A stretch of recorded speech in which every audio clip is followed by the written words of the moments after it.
Right, I'm just going to give you a quick playthrough. Like I say, maybe just the first 4 scenes, which will bring us up to the shelter.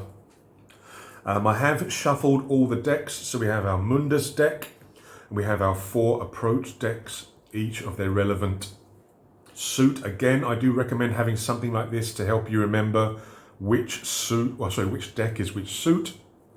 I've got the book, I've got my game sheet, and we are ready to begin. So like I say, just the first few scenes, and then we will know how the game plays, and you can see how it plays. Right, all the decks have been reshuffled, Mundus and the 4 approach decks, and yes, I do have the labels underneath so I can remember which one's which. Right, we're going to start. So we're starting with 4 breath and no memories. I'll be using a pencil for those, but I will be using a pen for the scenes, just so it's easier for you guys to see on the camera. So, run a slasher horror-based solo RPG. We are going to do the first 4 scenes only. So we have to take our scene card first, and that's going to give me all the information I need for this scene. The first scene. So let's put a little bit of background here first. Okay, so let's say that we are playing Todd. Okay, and Todd is an office worker who was on a company retreat. Basically one of these team working exercises. The company took all the workers to this woodland outdoor activity place where they have the zip lines, where they have the making the raft going across the river, where they have the jungle trekking, campfires, all this sort of jazz. It's not a campsite, it has more like the wooden, not barracks, what do they call them, dormitory kind of thing. But yeah, one evening he woke up and he felt something was wrong. But he couldn't see anybody else around him. Everybody else has disappeared. It just seems to be him. So he wakes up in his bed in this dormitory on this sort of outdoor leadership and teamwork development center. Deep in the woods. But he knows that something is wrong. He knows that something's out there because the group that he's sleeping with and on this exercise with just don't have the level of humor to be playing a prank on him. So he knows that something is wrong. So let us now develop that first scene. So what we do is we draw a scene card or a Mundus card. It is the Queen of Spades. So the Queen tells me that it is a bifurcation, I don't know how to pronounce that. But we've got a choice to make. We've got a decision to make. It is Spades. So that's going to tell me the intention of the Mundus, of the bad guy.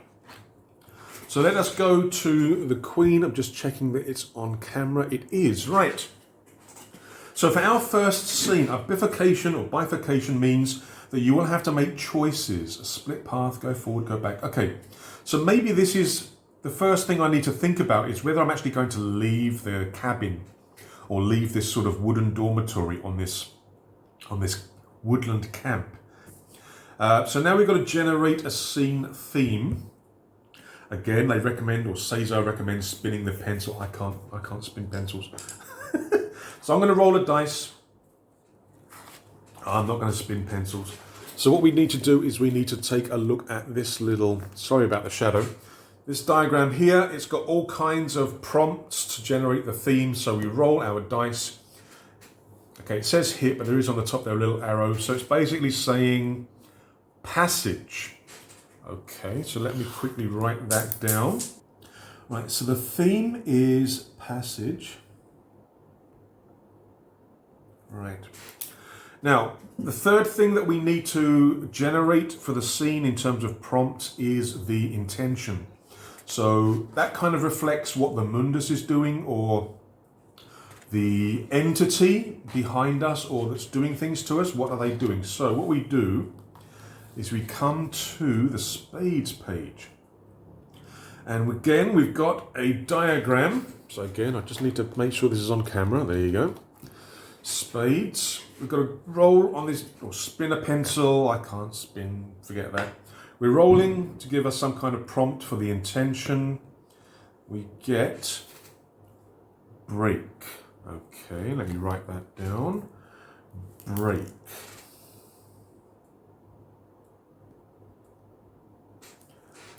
Right, so we've got some information for us. Let me move that out of the way.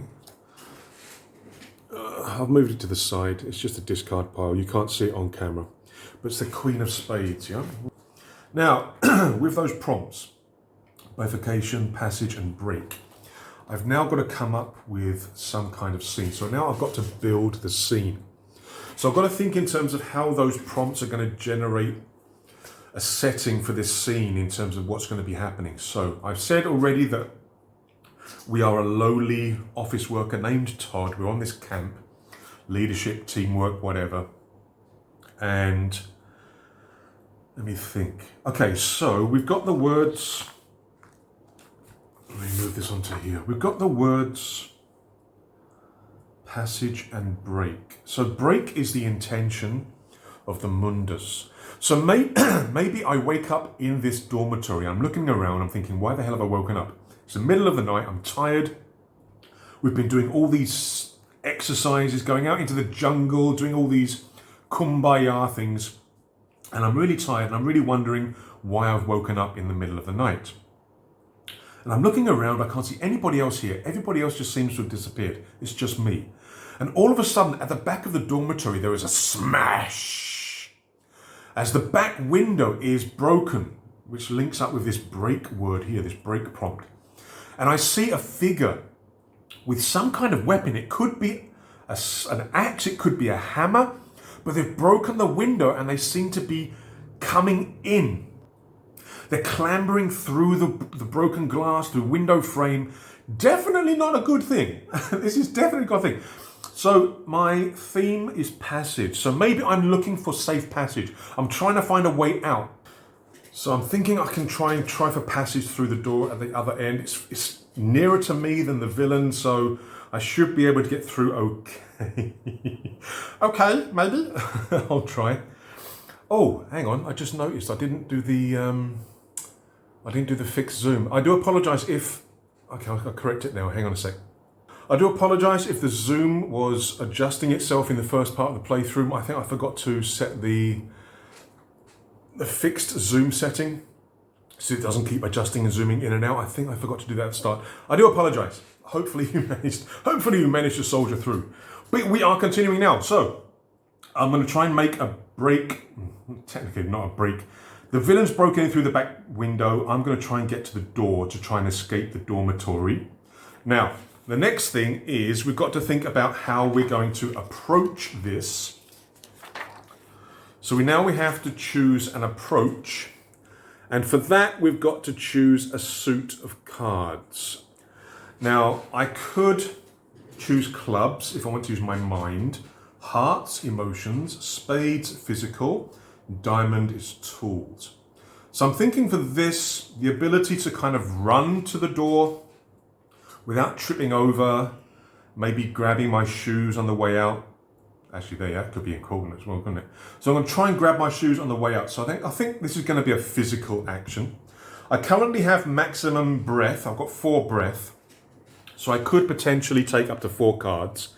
And as I mentioned earlier, that's not always a good idea because you're kind of limiting your choices for future scenes if you take too many cards.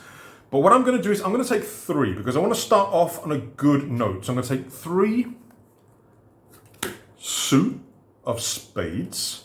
So 3 from the spades approach deck, which is going to represent my physical attempt to get out of the dormitory by running for the door, trying to grab my shoes. Now we're going to take the highest card and see what happens. So that's not a good start. However, it does get it out of the deck for later attempts. That's a bit better. Yes! Okay, I did shuffle the deck. I promise you, I did shuffle the deck. I think last time we got a 6, 7 and 10, wasn't it, during the explanation. Right, highest card is a 10. What does that mean? Well, it means Success.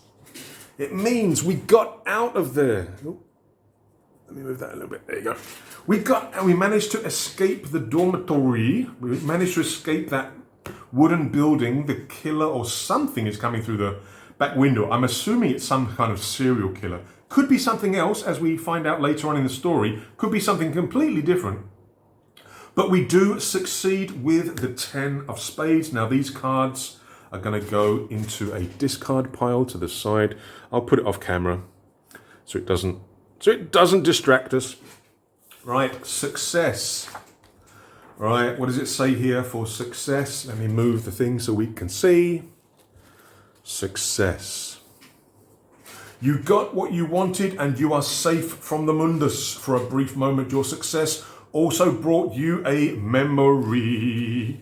So we tick off or shade in one of the, actually shading in is probably a better thing to do on camera. There we go, we've got a memory.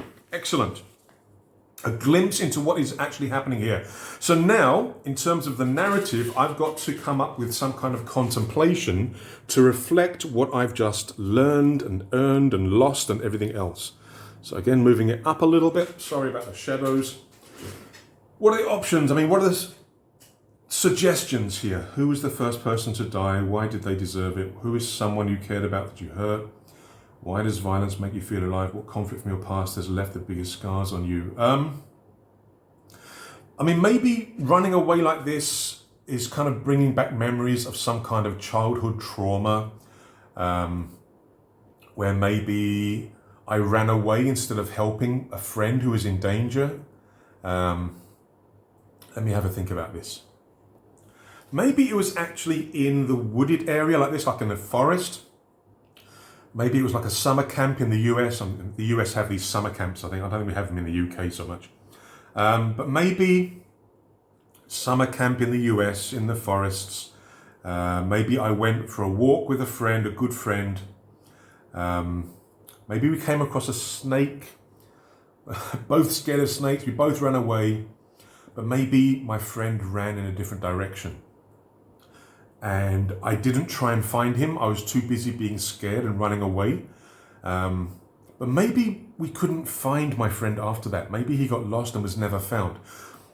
Now, it could link with the Mundus. That part of the story, that prompt and sort of scene conclusion, maybe, I'm not saying it is, but maybe this Mundus has some kind of link with that, or maybe this is just an emotional feeling in terms of me running away. Maybe my friend wasn't as physically able. Maybe he wasn't as athletic as me. Maybe I was kind of like a jock student. Maybe he was a kind of intelligent student, but we were good friends nonetheless. So maybe I should have helped him, maybe knowing that he wasn't as physically able as me. So that kind of links with the approach that I took, the physical approach that I took. And that's the kind of contemplation, the kind of memory. This just jogs my memory, the fact that we're in the woods, I'm running away, and it made me think of my old friend, who I should really have helped. Maybe, possibly. But that's a memory that I've got. And again, memories are going to be good at the end of the game. Right. We are continuing to the next scene. Right, scene 1 is down. We do have 16 to do. I'm only going to do 4 for this playthrough to show you how it works.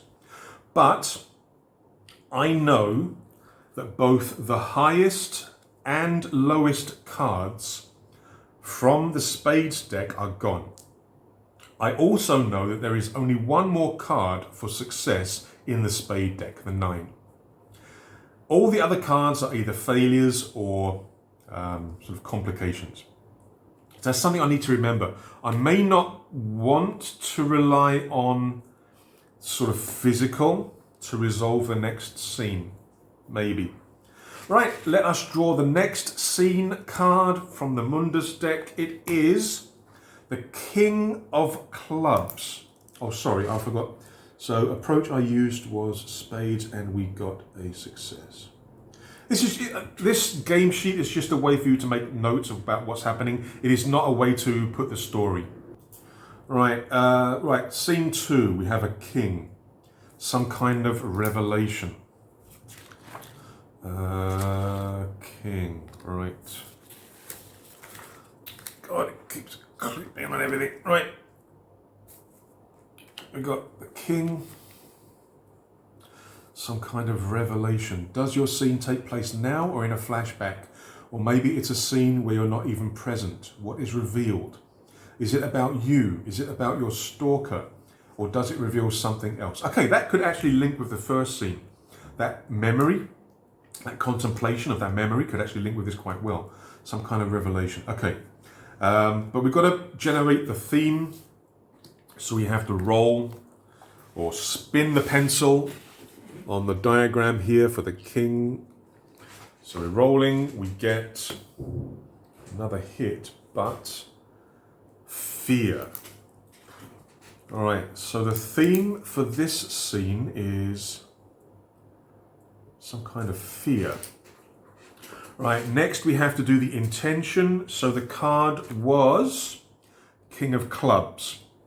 So the intention is going to be on the clubs page, which is the first page here. Again, I will move this on camera. So we're going to find out what is the intention of the bad guy, or the baddie in this case.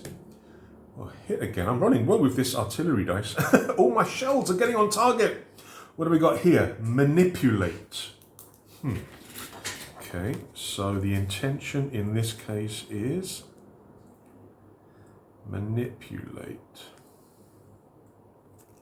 Right, revelation, some kind of revelation, fear, and some form of manipulation on the part of the bad guy.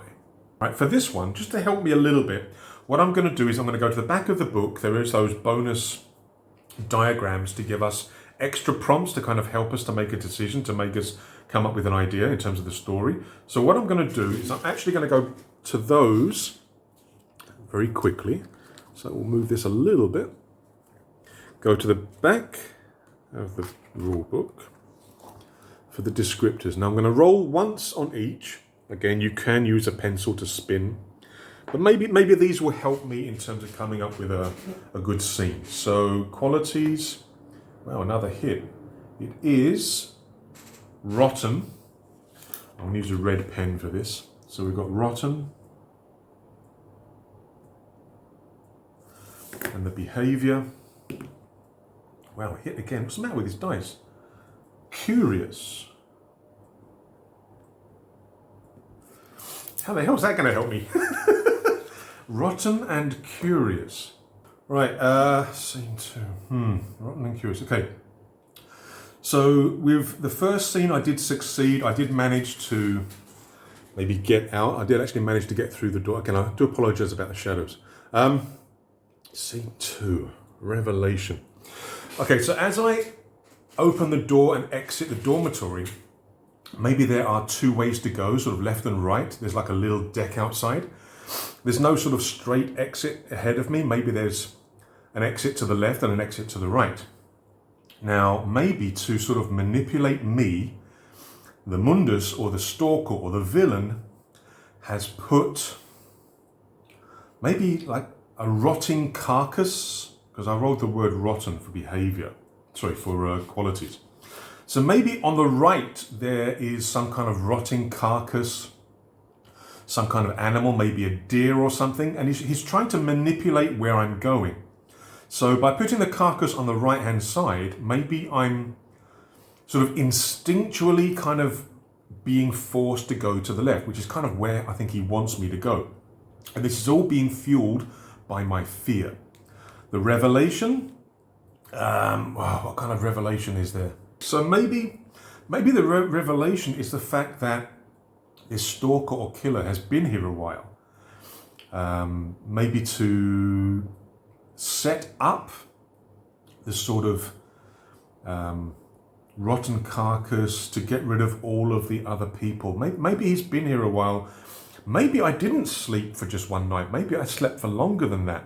So that's kind of like a revelation, the fact that this guy hasn't just appeared. Maybe this has all been something planned. Right now, we have to see how the scene is going to climax, going to conclude. And we do that by selecting, wrong way, our approach. Now, our approach decks are here. I have used some cards from the spades, which is the physical approach.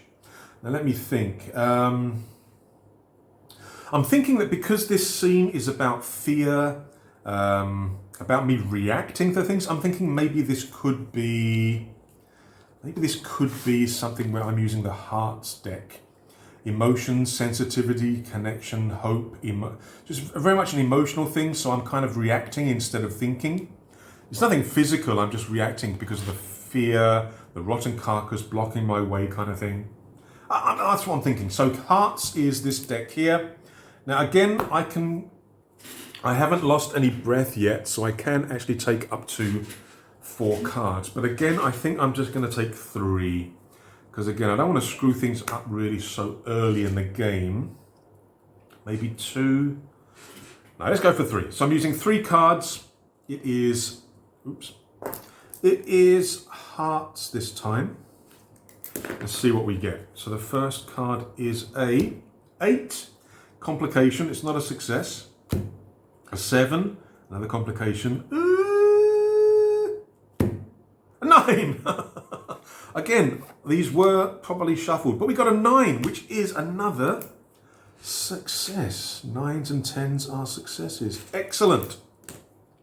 What does that mean? Well, what it means is, get to the page, dump, dump. Success, you get what you wanted. Again, 9 of hearts. I'm going to put these onto the discard pile.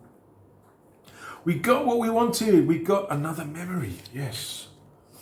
Again, these are going to be good for the end game. Excellent. And we haven't lost any breath yet. Good, good, good. Right, what does it say here? You got what you wanted. You're safe for a brief moment. Hearts. Right, what does it say for hearts? Let me just move this up a little bit. So we've got some kind of contemplation, some kind of memory. What's the worst crime you've committed? What seems to bind you to your stalker? Why does the thought of surviving make you cry? What anger from the past runs through you now?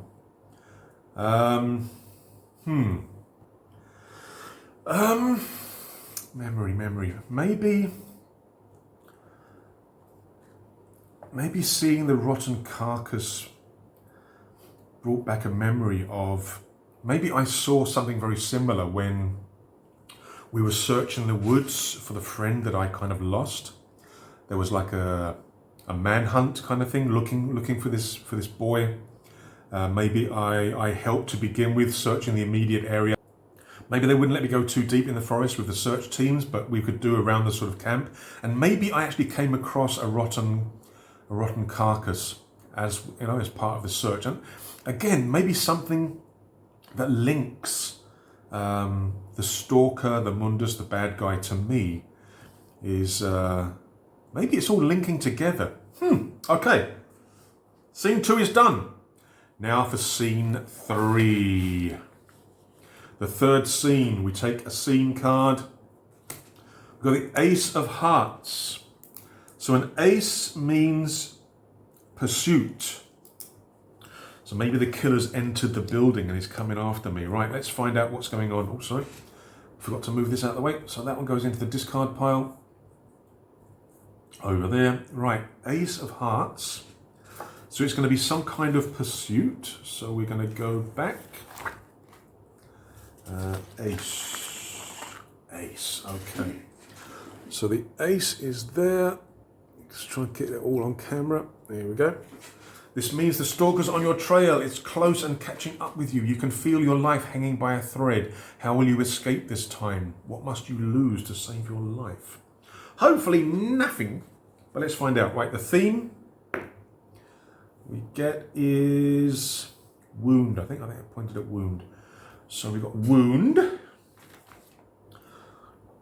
Wound is the word. The word is the wound. So the theme is wound. So maybe I get hurt in this scene. Intention, it is the Ace of Hearts. So we go to the hearts and, oops, that went off. So it's about there. Enrage. Ooh. So the intention of the mundus, of the bad guy, is enrage. All right, let me have a think. Ace of Hearts goes out of the way. Let me have a think. So maybe he throws something at me. And as I'm going out the door, I see that the right path or the right exit on the deck is blocked by this rotten carcass, which kind of scares me. Again, maybe the stalker knows this about me. He knows my history, and he knows that this would affect me. So I stop and I turn around and I'm about to go off the other side of the deck. Maybe the stalker throws the hammer or axe that he's holding. Maybe he throws it at me. He's enraged that I managed to get out of the building. It could potentially wound me, I think, but he is definitely in close pursuit.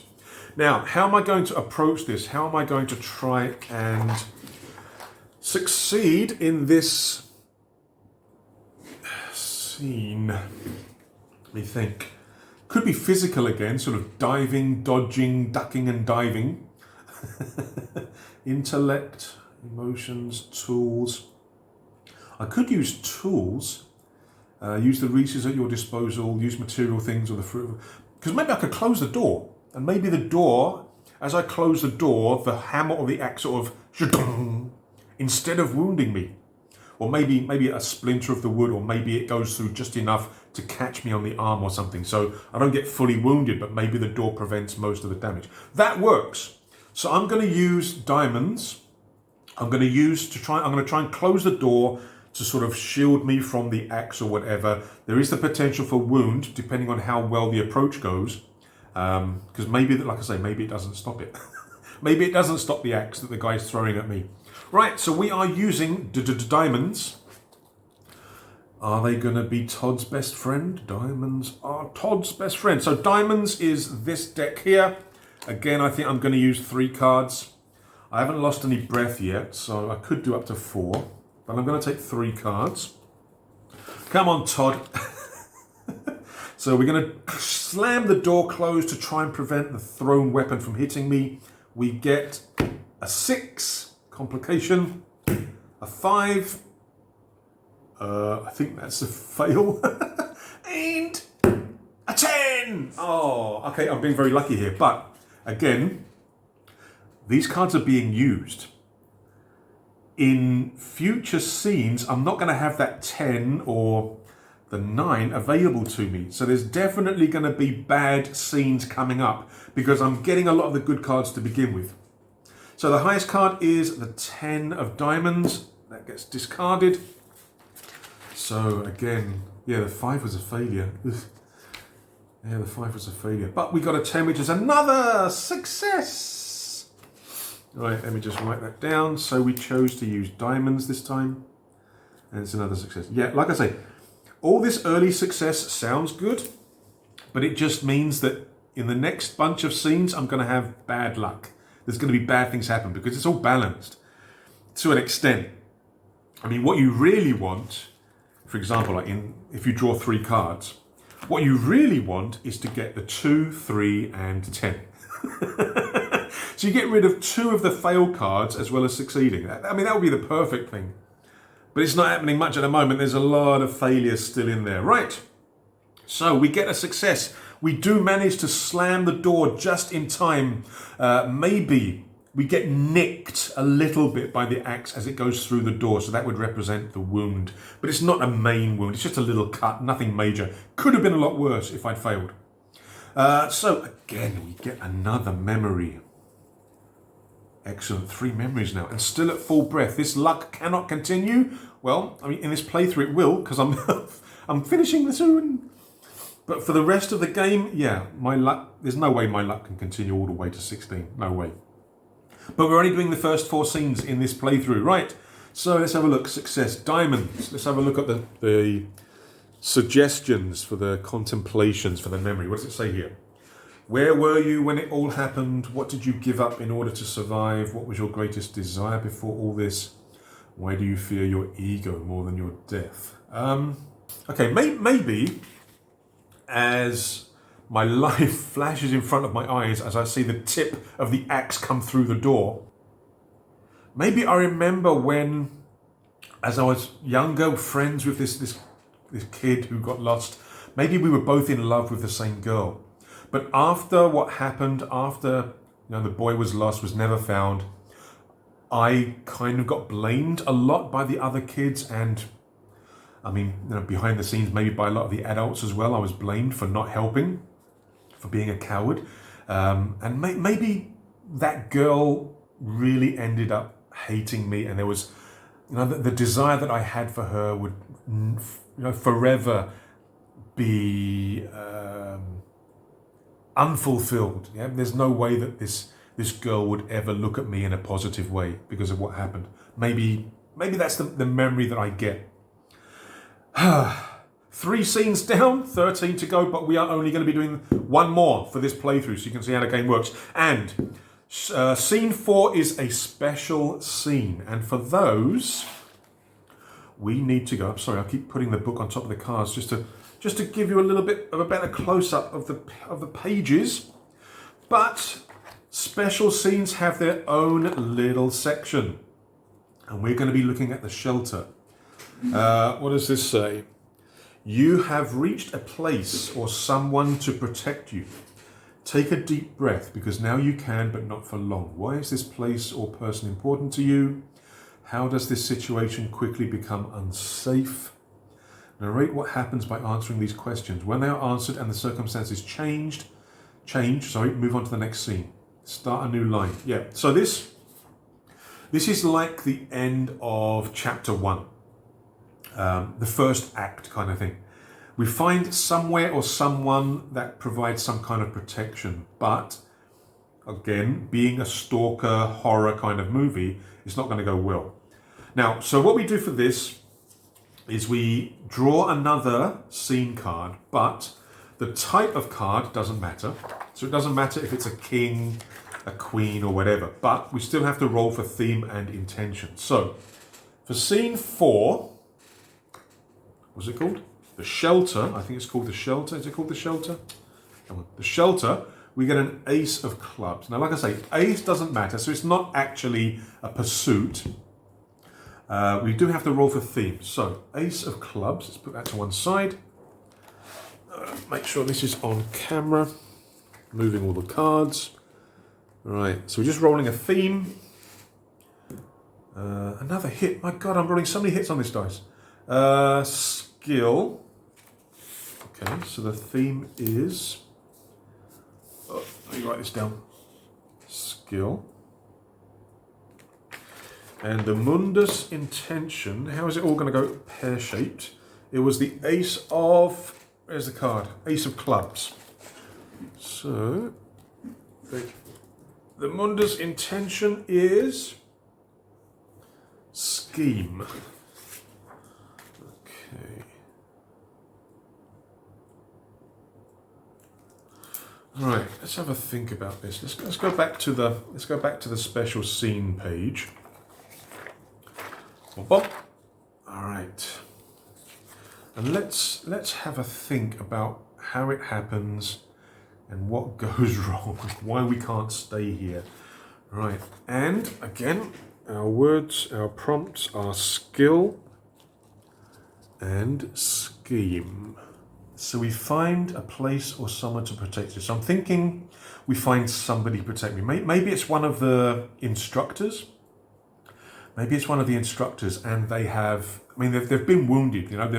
Maybe they've got a head wound. They're clutching the side of their chest, kind of thing. So maybe they have been wounded, but they come stumbling, sort of out from another building. They see me.